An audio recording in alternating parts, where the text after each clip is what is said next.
In the mental absence of Joe Biden, the Democratic Party is being led by anti-American radicals. And I can even get over their hatred of the country, or at least I can understand it. What's harder to get over and to understand is how these people of prominence on the left don't even understand the words that they're using. The head of the 1619 Project, what's her name, Hannah Jones over at the New York Times, this completely astroturfed project where the New York Times deceptively used $3 million to try to promote it, even though academic historians on the left even were saying that it was completely anti-historical. The central thesis was complete BS. Now this is being taught as history. Turns out this woman, who's come out against American exceptionalism, doesn't even know what American exceptionalism means. The audio is a little hard to hear. This was on a 1619 Project conversation from Campus Reform. Take a listen. If this country, I don't think that we're an exceptional nation. I think that that's ludicrous for any nation to make that claim, and we certainly cannot make that claim. We're a nation founded on genocide and chattel slavery and classism and gender discrimination. I mean, we're not. We had exceptional ideas. We are not an exceptional nation. We're not an exceptional nation. We had exceptional ideas, but we're not exceptional. She doesn't know the meaning of the word exceptional in American exceptionalism. I think actually even some conservatives don't quite get it. They obviously get it a lot better than she does.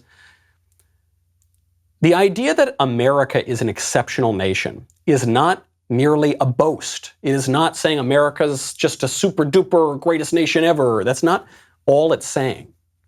It's not making a normative claim about the country. It's also making just a purely descriptive, positive statement about the country, which is America is an exception to the general rule of nations. Why? Because it was founded and developed in a different way. It's just different. It's the exception to the rule. What's the rule of nations? Well, they exist for a very long time, and their origins go all the way back to the murky foundations of history that are often lost to history. This is true of the European nations. This is true of nations and proto-nations in Asia and the Americas and in Africa. But our country, the United States, was founded after the discovery of the New World by these European settlers who came over there, who had distinct ideas, who broke from certain general habits of how nations are founded, and that's why it's exceptional. Because of America's unique founding and development, it has a unique role and position in the world. Simple as that. You can't deny that. That's merely an historical fact. But this gets to our broader point today on the slogans. You got to get down to what the slogans mean. September 11th, the anniversary of the September 11th attacks, was just a few days ago.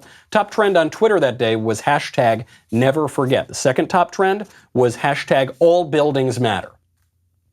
Get it? Aha, get it? I guess they were making a point that because conservatives say that all lives matter in response to Black Lives Matter, that when we talk about the September 11th terrorist attacks, we need to say all buildings matter and not talk about the September 11th attacks. The blue check marks on the left were celebrating this hashtag for making some point, allegedly, about all lives matter. But like all slogans, you got to get down to what the slogans mean. You know I hate slogans.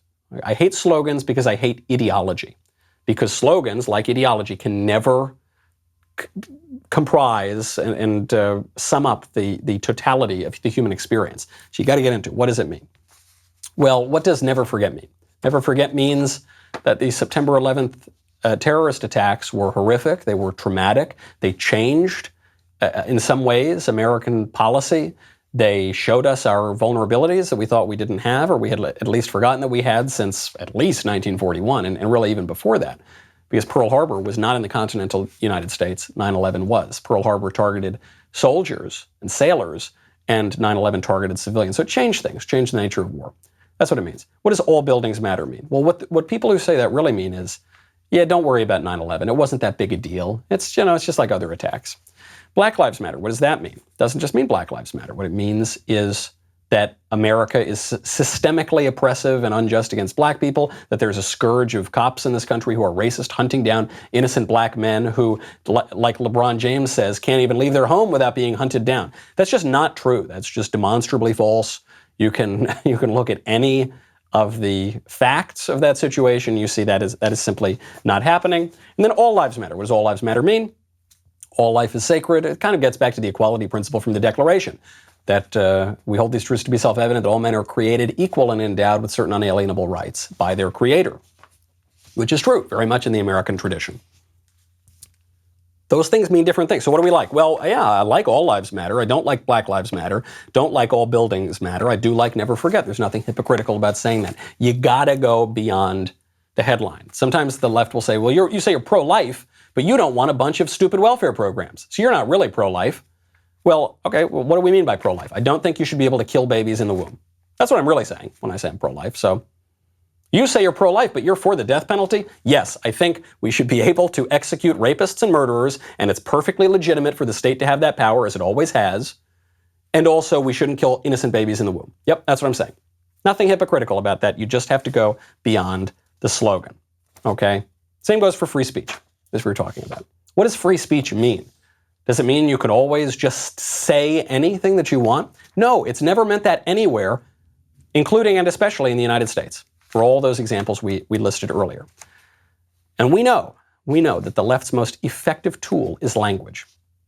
That's how they manipulate the culture with things like political correctness. Here's a great example.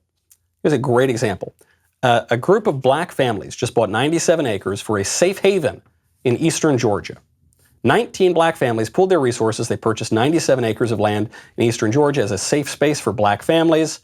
And the real estate agent who did this, Ashley Scott, declared to CNN that, quote, I'm hoping that this will be a thriving safe haven for people of color, for black families in particular. Okay? That sounds so nice, right? Doesn't that sound so good? Safe haven. That's so wonderful. Now replace the race. Let's say 19 white families pooled their resources and purchased 97 acres of land and said, I'm hoping this is a thriving safe haven for white people. For white families, not for black people. They can't come in here. No, I don't think we would like that, would we? We'd say that's illegal, that's unconstitutional, that violates the Civil Rights Act. That actually, they're doing it right now. President Trump has been touting this new executive order he has, which rescinds an Obama-era rule called the AFFH rule. He keeps referring to it as the suburban lifestyle dream. Basically, there was this rule under Obama that said that the federal government could seize a lot of power from local communities, in particular in the suburbs, and bring in a lot of low-income housing. It was ostensibly in the name of racism, really wasn't, or anti-racism. It wasn't really that. The whole reason was to basically just shift reliable Democratic voters up into the suburbs because the suburbs are purple. So if you can bring in more Democratic voters, they'll shift blue. And they said this is all in the name of racial equality. So, okay, that's good. Federal government can come in, take a ton of power away from local communities, and all in the name of racial equality. But when black families purchase some land and they say we don't want any white people here, that's totally fine. Of course not. It's just about the way you look at it. It's a way the language is used. Are we talking about a safe haven or are we talking about segregation? I hope you enjoyed this segment of The Michael Knowles Show. And you should know, on September 28th, The Michael Knowles Show will be moving from the Daily Wire YouTube channel to The Michael Knowles Show YouTube channel, because that just makes sense, doesn't it? It's right there. It's right there in the name. There is a link in the description below. Head on over, subscribe to The Michael Knowles Show YouTube channel, ring the bell. You will never miss another video.